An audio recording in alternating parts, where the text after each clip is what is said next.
RS brothers లో ఆషాఢం KG sale మళ్ళీ మొదలైంది. మరెన్నో క్రేజీ ఆఫర్స్ ఖైదీ చేయండి ఆర్ఎస్ బ్రదర్స్.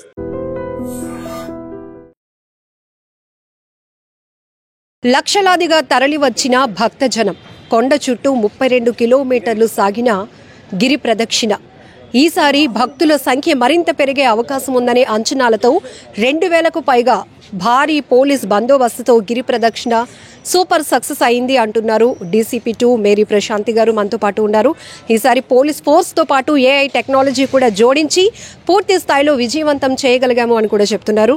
సో ఈ క్రౌడ్ మేనేజ్మెంట్ని ఎలా చేయగలిగారు? ఇప్పటికే విశాఖ వేదికగా భారీ ఈవెంట్స్ జరుగుతున్నాయి, యోగాంధ్ర కావచ్చు, చందనోత్సవం కావచ్చు, ఇప్పుడు గిరి ప్రదక్షిణ. ఈ విషయంలో ఎలాంటి కేర్ తీసుకున్నారు? భక్తుల సహకారం ఎలా ఉంది? ఈ డీటెయిల్స్ అడిగి తెలుసుకుందాం.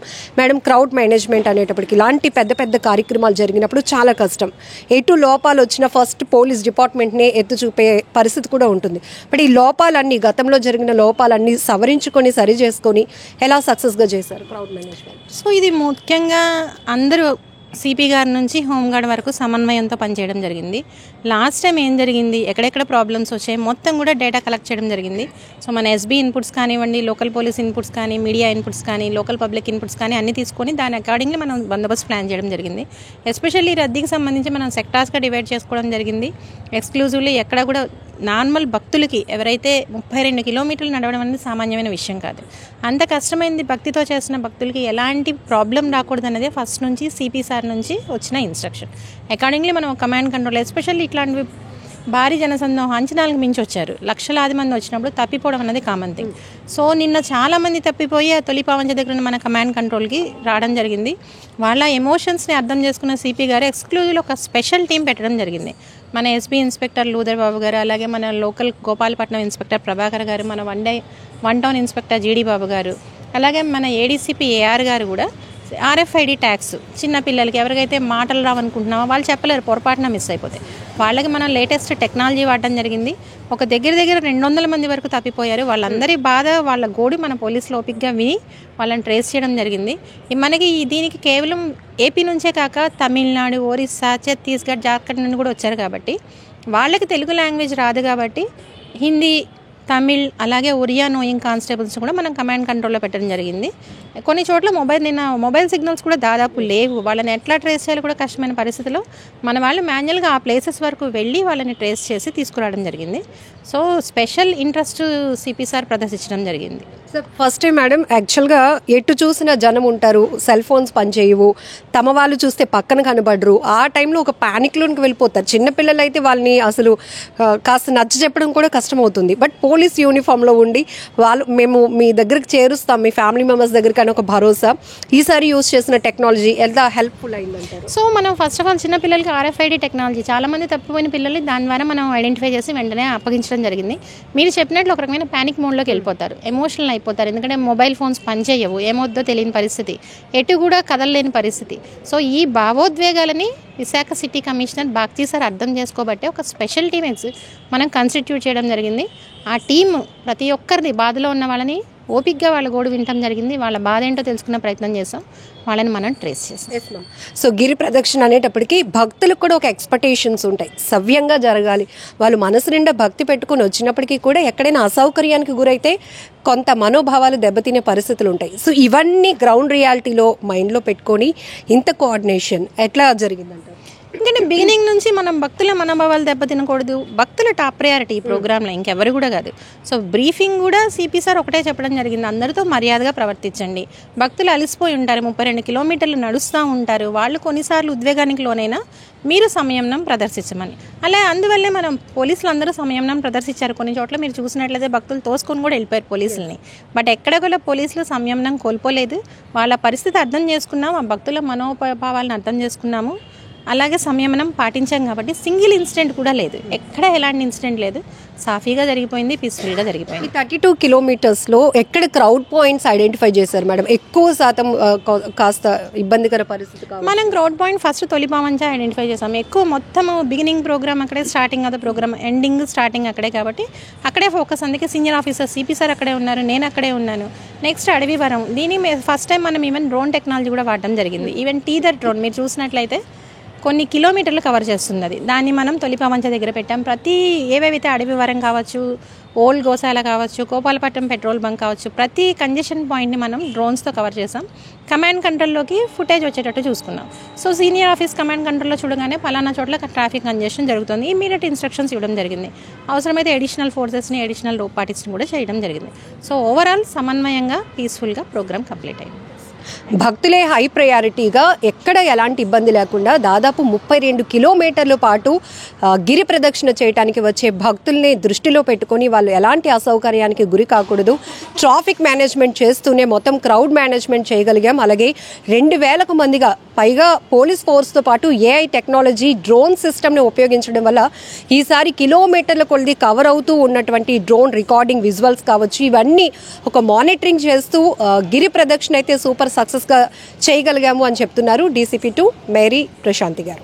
మీకు అందరికీ తెలిసిందే, నిన్నటి నుంచి ఇవాళ మధ్యాహ్నం వరకు మన శ్రీ వరాహ లక్ష్మీ నరసింహస్వామి వారి దేవస్థానంలో జరిగిన గిరి ప్రదక్షిణ కార్యక్రమం గురించి. ఇది 32 కిలోమీటర్ల సర్కంఫరెన్స్. దీనికి కొన్ని లక్షల మంది హాజరవడం జరిగింది. వైజాగే కాకుండా ఆంధ్రప్రదేశ్లోని ఇతర జిల్లాలు, అలాగే ఛత్తీస్గఢ్, జార్ఖండ్, ఒరిస్సా, తమిళనాడు ఇట్లాంటి స్టేట్స్ నుంచి కూడా చాలామంది భక్తులు రావడం జరిగింది. సో ఈ సందర్భంగా సఫిషియెంట్ బందోబస్తుని మనం ప్లాన్ చేయడం జరిగింది. చాలా రోజుల ముందు నుంచే దీని గురించి ప్లాన్ చేయడం జరిగింది. సిపి గారు పర్సనల్ ఇంట్రెస్ట్ తీసుకోవడం, అలాగే తొలిపావంచ దగ్గర ప్రోగ్రామ్ స్టార్టింగ్ నుంచి ఎండింగ్ వరకు సిపి గారు పర్సనల్గా ఉండి మొత్తం కూడా సూపర్వైజ్ చేయడం జరిగింది. ఈ భారీ భక్త సమూహం మధ్య మనం చూస్తే చాలామంది తప్పిపోవడం జరిగింది. మీరు కూడా ఎక్స్పీరియన్స్ చేసి ఉంటారు. మొబైల్ సిగ్నల్స్ ఆల్మోస్ట్ లేకపోవడం, సో వాళ్ళని ట్రాక్ చేసే పరిస్థితి కూడా లేదు. సో అందరికీ కమాండ్ కంట్రోల్కి వచ్చి మనకు కంప్లైంట్ ఇవ్వడం జరిగింది. ఈ పరిస్థితి తీవ్రతను గమనించిన సిపి సార్ పర్సనల్ ఇంట్రెస్ట్ తీసుకొని ఒక స్పెషల్ టీమ్ని ఎక్స్క్లూజివ్లీ ఈ తప్పిపోయిన వాళ్ళని వెతకడం గురించి పెట్టడం జరిగింది. అలాగే భక్తులు వేరే రాష్ట్రాల నుంచి వచ్చారు కాబట్టి వేరే ఆ రాష్ట్ర భాషలు, ఒరియా తెలిసిన కానిస్టేబుల్స్, తమిళ్ తెలిసిన కానిస్టేబుల్స్, అలాగే హిందీ వచ్చిన కానిస్టేబుల్స్ కూడా ఆ టీంలో పెట్టి ఒక స్పెషల్ టీం నిన్న మధ్యాహ్నం కాన్స్టిట్యూట్ చేయడం జరిగింది. మన స్పెషల్ బ్రాంచ్ మన ఇన్స్పెక్టర్ లూదర్ గారు, అలాగే మన 1 టౌన్ ఇన్స్పెక్టర్ బాబు గారు, అలాగే స్పెషల్ బ్రాంచ్ సిబ్బంది, అలాగే మన గోపాలపట్నం ఇన్స్పెక్టర్ గారు ప్రభాకర్ గారు, వీళ్ళందరితో మనం ఒక స్పెషల్ టీం పెట్టి కొంతమంది సిబ్బందిని పెట్టి ఎక్స్క్లూజివ్లీ తప్పిపోయిన వాళ్ళని, ఎందుకంటే మనందరం అర్థం చేసుకోగలం అట్లాంటి దాని చోట్ల తప్పిపోతే అన్ని లక్షల మందిలో ఎంత భయాందోళనకు గురవుతారు, ఎంత మానసిక ఆందోళనకు గురవుతారు అన్నది. సో ఈ టీం చాలా సమర్థవంతంగా పనిచేసింది. దగ్గర నిన్నటి నుంచి 200 మంది పిల్లలు కావచ్చు, పెద్దలు కావచ్చు, వృద్ధులు కావచ్చు, వాళ్ళని మన టీము చాలా ఓపికతో వాళ్ళ గోడు వినడం జరిగింది. వాళ్ళని మొబైల్ సిగ్నల్స్ లేని చోట్ల స్పెసిఫిక్గా మన కానిస్టేబుల్స్ ఆ ప్రాంతాలు ఎక్కడైతే లాస్ట్ ఉన్నారన్న ఇన్ఫర్మేషన్ ఉందో అక్కడికి వెళ్ళి వాళ్ళని ట్రేస్ చేసి వాళ్ళకి అప్పగించడం జరిగింది. అలాగే మన ఏడీసీపీ ఏఆర్ గారికి స్పెషల్ ఇన్స్ట్రక్షన్స్ RFID ట్యాగ్స్ చిన్నపిల్లలకి సంబంధించి ఎక్స్క్లూజివ్లీ వాళ్ళు పర్సనల్ ఇంట్రెస్ట్ తీసుకొని నిన్న పొద్దున్న నుంచి పర్సనల్గా ఆయన సూపర్వైజ్ చేస్తూ దీనివల్ల చాలామంది పిల్లలు తప్పిపోయినా వెంటనే మనం ట్రేస్ చేయడం జరిగింది. సో ఈ సందర్భంగా ఈ విశాఖ సిటీ పోలీస్ ఏర్పాటు చేసిన సేవలు సౌకర్యాల భక్తులు అభినందించడం జరిగింది. మనకి ఎక్స్క్లూజివ్ వీడియోస్ కూడా ఉన్నాయి, అవి కూడా మనం ప్లే చేస్తాం. సో ఈ సందర్భంగా వైజాగ్ సిటీ కమిషనర్ అందరినీ కూడా అభినందించడం జరిగింది. అలాగే ఐ టేక్ దిస్ ఆపర్చునిటీ, నిన్నటి నుంచి నిర్విరామంగా మా వైజాగ్ సిటీ పోలీసులు నిన్న రాత్రి నిద్ర కూడా లేకుండా పనిచేయడం జరిగింది. వాళ్ళందరిని అభినందిస్తూ ఈ ప్రోగ్రాంలో, ఈ పెద్ద ప్రోగ్రాంలో మాతో పాటు కలిసి పనిచేసిన మీడియా మిత్రులందరికీ కూడా ధన్యవాదాలు చెప్తున్నాం. అలాగే మాతో కలిసి పనిచేసిన ప్రతి డిపార్ట్మెంట్ వాళ్ళకు కూడా ధన్యవాదాలు చెప్తున్నాం. పోలీసు వారు చేసిన సేవలకు తోడ్పడిన భక్తులకు కూడా ధన్యవాదాలు చెప్తున్నాం. మనం ఏఐ టెక్నాలజీ జోడించాం. అట్లా మనం ఎక్కడికక్కడ సెక్టార్స్గా డివైడ్ చేసేయడం జరిగింది. సో ఎక్కడెక్కడైతే మన ఎస్బీ వాళ్ళు చాలా సమర్థవంతంగా పనిచేశారు, మనకి ఇన్పుట్స్ ఎస్పెషల్లీ డ్రోన్స్ మీరు చూసినట్లయితే మనం దగ్గర ఎన్ని డ్రోన్స్ మొత్తం దగ్గర 25 డ్రోన్స్ మనం వాడడం జరిగింది. స్పెషల్ కమాండ్ కంట్రోల్ ప్రతి చోట ఎక్కడెక్కడైతే మనకి ఎక్కువ పబ్లిక్ వస్తారనుకున్నామో ప్రతి పాయింట్ నిఘా నేత్రాల కిందకు వచ్చింది. సో దాన్ని చూసి కమాండ్ కంట్రోల్ ఆఫీసర్స్ ఉండి అప్పటికప్పుడు ఇమ్మీడియట్గా మనం ఇన్స్ట్రక్షన్స్, అప్పటికప్పుడు మనం ప్లాన్స్ చేంజ్ చేసాం. ఫర్ ఎగ్జాంపుల్ నిన్న మనం కొన్ని చోట్ల మనం బ్యారికేడ్స్ పెట్టాం తొలిపావంచ దగ్గర, భక్తులు ఎక్కువ చేస్తున్నారు. సో అప్పటికప్పుడు మనం డైనమిక్ డెసిషన్ తీసుకొని కొంచెం బ్యారికేడ్ తీసి రోప్ పార్టీస్ అక్కడ స్పెసిఫిక్గా పెట్టడం, అట్లా డైనమిక్గా డెసిషన్స్ తీసుకోవడం, మన సిపి గారు ఎవ్రీ మినిట్ మానిటర్ చేస్తూ ఆదేశాలు ఇష్యూ చేయడం వల్ల ఈ program without a single incident, ఇన్ని లక్షల మంది అంచనాలకు మించి వచ్చినా ఎలాంటి ఇన్సిడెంట్ లేకుండా ప్రశాంతంగా ముగిసింది. అంటే ఎన్ని క్రౌడ్ పాయింట్స్ మెయిన్గా మీరు రికవర్ చేస్తారు మేడం? ఎందుకంటే చాలా వరకు వీడియోస్ కూడా సోషల్ మీడియాలో వచ్చాయి, ఈ చోట బాగా ట్రాఫిక్ మేనేజ్మెంట్ చేశామని పోలీసులు చెప్పుకున్నారు, కానీ కాస్త ఇబ్బంది కలిగింది. ఎక్స్క్లూజివ్లీ మనం మెయిన్ ఫోకస్ చేసింది తొలి పావంచ. అందరు కూడా చెప్పింది తొలి పావంచ దగ్గర తొక్కిసలాట, ఎస్పెషల్లీ రథం. అది నిన్న మీరు చూసినట్లయితే ఎట్లాంటి తొక్కిడి కానీ ఏమీ లేదు, రథం చాలా పీస్ఫుల్గా వెళ్ళిపోయింది. తర్వాత డ్రోన్ ఫుటేజ్ చూడండి, అది కొన్ని లక్షల మంది వస్తూ ఉన్నారు, వెళ్తూ ఉన్నారు. ఎట్ ద సేమ్ టైం మనకి మెయిన్ తొలి పావంచ దగ్గర మీరు రాశారు తొక్కిడి తోసుకుంటున్నారు, అది అడవివరం నుంచి ఆపోజిట్లో రావడం వల్ల తొలి పావంచ దగ్గర ఎదురు వచ్చారు. మీరు అబ్జర్వ్ చేసినట్లయితే భక్తులు కొంతమంది ఆ క్యూ లైన్లో వెళ్ళే ఓపిక లేక రోడ్డు మీద నుంచి కొబ్బరికాయలు విసరడం జరిగింది. ఆ టైంలో నేను కూడా అదే ప్లేస్లో ఉన్నాను. ఆ కొబ్బరికాయలు భక్తులకు తగులుతాయన్నాం, కానీ ఒక టైంలో మనకి టెన్షన్ కూడా వచ్చింది. ఆ టైంలో కొబ్బరికాయలు కొట్టి బయటకు వస్తున్న భక్తులు ఆ కొబ్బరికాయలు వాళ్ళకి తగులుతాయేమని కొంచెం ఫాస్ట్గా వెళ్ళడం జరిగింది. అది తొక్కిళ్ళలాగా కనబడింది, అంతే తప్ప ఎలాంటి తొక్కిసలాట కానీ ఎలాంటి తోపులాట కానీ లేదు. వెంటనే మన టీం అక్కడ ఉన్న సీనియర్ ఆఫీసర్స్ రోప్ పార్టీస్ పెట్టడం జరిగింది. అడవివరం జంక్షన్ నుంచి వస్తున్న వాళ్ళని ఆ కొబ్బరికాయలు ఇసరకుండా మనం వెంటనే ఆపాము. ఎక్కడికెక్కడ వాళ్ళు కొబ్బరికాయలు కొడుతున్నప్పుడు మనం మున్సిపల్ వాళ్ళతో సమన్వయంతో అవి కూడా మనం క్లియర్ చేసాం. అది ఒక పాయింట్. సో అడవివరం జంక్షన్ అది ఫస్ట్ నుంచి మనం యాంటిసిపేట్ చేసింది. తర్వాత మార్నింగ్ మీరు వేపగుంట, పెందుర్తి ఇవన్నీ కూడా. సో ఎక్కడికక్కడ మనం మార్నింగ్ అయ్యేటప్పటికి అక్కడ వెహికల్స్ వాళ్ళు పార్క్ చేసేయడం ఒకటి, ఎక్కువ ఫాస్ట్గా వెళ్ళిపోవాలన్న ఉద్దేశంతో వాళ్ళు అటు ఇటు వెహికల్స్ని డ్రైవ్ చేయడం ఒకటి. ఇది ఫస్ట్ నుంచి మనం యాంటిసిపేట్ చేస్తూనే ఉన్నాం. మీరు అబ్జర్వ్ చేసినట్టయితే సిపి సారు సింహాచలంకి సంబంధించిన ఏ ప్రోగ్రామ్ అయినా కానీ హనుమంతవాక దగ్గర ఫుట్ ఓవర్ బ్రిడ్జ్ పెట్టమని ఎప్పటి నుంచో మనం రిక్వెస్ట్ చేయడం జరుగుతూనే ఉంది. ఆన్ పేపర్ కూడా మనం ఫుట్ ఓవర్ బ్రిడ్జ్ హనుమంతవాక దగ్గర పెడితే ఇది పర్మనెంట్ సొల్యూషన్. గిరి ప్రదక్షిణకే కావచ్చు, మనకి జరిగిందండి చందనోత్సవం ఏదైనా కానీ ఎనీ వివిఐపి ప్రోగ్రామ్ అయినా కానీ మనకి ఎప్పుడు కూడా బాటిల్ నెక్ ఎక్కడ హనుమంతవాక. సో వీ హోప్ త్వరలోనే అది వస్తే ఇది కూడా సాల్వ్ అవుతుంది. మేడం 3000 మందితో పోలీస్ బందోబస్తు నిర్వహించారు. చాలా చోట్ల కూడా ట్రాఫిక్ చాలా ఇబ్బందులు ఎదుర్కొన్నారు. మాట్లాడేసాం కదా ట్రాఫిక్ మనం లేదండి, చాలా ఇబ్బందులు ఎదుర్కొన్నారు. అంబులెన్స్ కూడా ట్రాఫిక్ లో చిక్కుకున్నాయి, వాహనాలు కూడా గంటల కొద్ది వెయిట్ చేసిన పరిస్థితి కనిపిస్తుంది. ఇది ఇంకో వర్షన్ అంటే మాతో ఐ అగ్రీ. చాలా చోట్ల కూడా పోలీసులు భక్తులతో మాట్లాడిందని, ఇదంతా కూడా కొంచెం ర్యాష్ గా బిహేవ్ చేశారని చెప్పి కొన్ని దగ్గర నుంచి వచ్చేవి. సో ట్రాఫిక్ అయితే కంజెషన్ అయింది, అది మా నోటీస్లో కూడా ఉంది. మరి ఇలా భక్తులతో పోలీసులు ర్యాష్గా బిహేవ్ చేసిందన్న ఇన్సిడెంట్ అయితే మా నోటీస్కి రాలేదు. అలాంటిది ఏదైనా స్పెసిఫిక్గా మనకు ఉన్నట్లయితే వాటి మీద విచారణ చేస్తాం, యాక్షన్ తీసుకుంటాం. ఎక్కడి నుంచి అంటే లాస్ట్ ఇయర్కి అడిషనల్ డెఫినెట్గా అది ప్రదక్షిణ 48 నుంచి 50 కిలోమీటర్లు నడిపించారు పోలీసులు అని చెప్పి చాలా మంది భక్తుల ఆవేదన.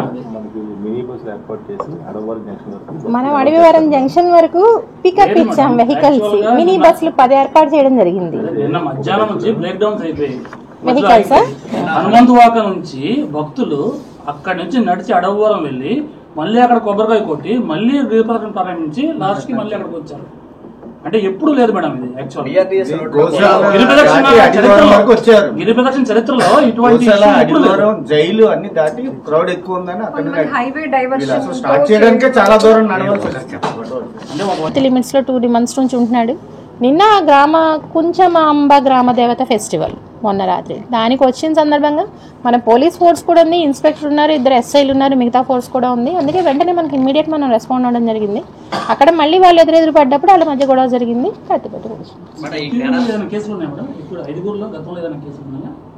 నేను ఒక్కసారి వెరిఫై చేసి చెప్తాను. చనిపోయిన అతని మీద కేసు ఉందని తెలుసు నాకు, మిగతాది వీళ్ళు వెరిఫై.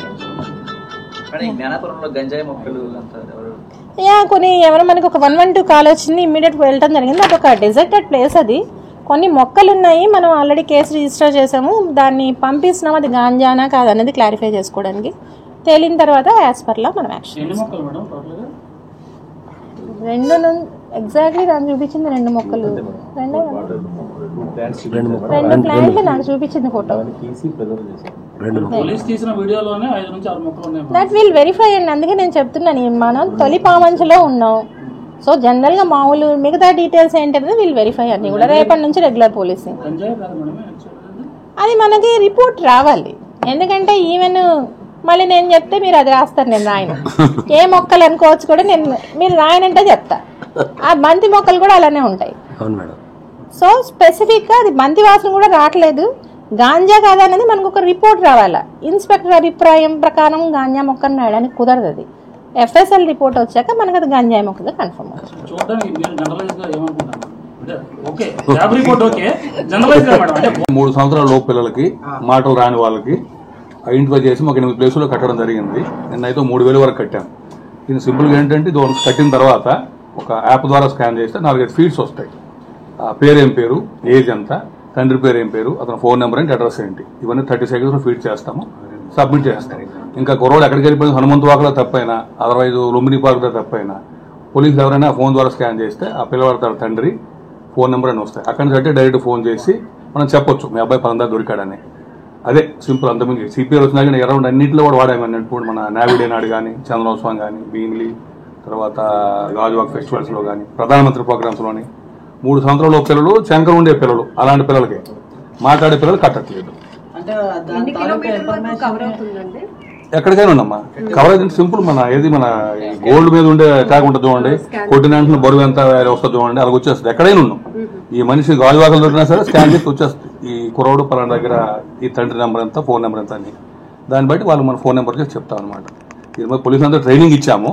సో స్కాన్ చేసిన వెంటనే కుర్రోడు కంట్రోల్ రూమ్ కాకుండా అక్కడి నుంచే ఫోన్ చేసి తండ్రికి అప్పు చెప్పే పద్ధతి ఉంది. సిపి గారు వచ్చి ఇంట్రడ్యూస్ చేశారు, అన్నింటిలో సక్సెస్ అయ్యాను ఇప్పటివరకు. ఏ కుర్రోడు నిజంగా ప్రస్తుతం ఉన్నటువంటి సమాజం దేనికి ప్రయారిటీ ఇస్తుంది? ఆర్థిక సంబంధాల చుట్టూ మాత్రమే తిరుగుతోంది. మళ్ళీ ఎన్నికలంగానే చాలా విరక్తి కలుగుతున్నాం. మంచి అనిపిస్తుంది కదా, లేడీస్ కూడా ఛాలెంజింగ్ జాబ్స్ చేసినప్పుడు చాలా బాగుంటది. ట్రాఫిక్ అసిస్టెంట్స్ గా నియమించిన ట్రాన్స్జెండర్స్ అందరితో సాల్యూట్ చేయించుకుంటున్నారు. ఫుడ్ డెలివరీ ఇవ్వటానికి వెళ్ళినటువంటి డెలివరీ బాయ్ అనిల్ పై కళ్ళ ముందు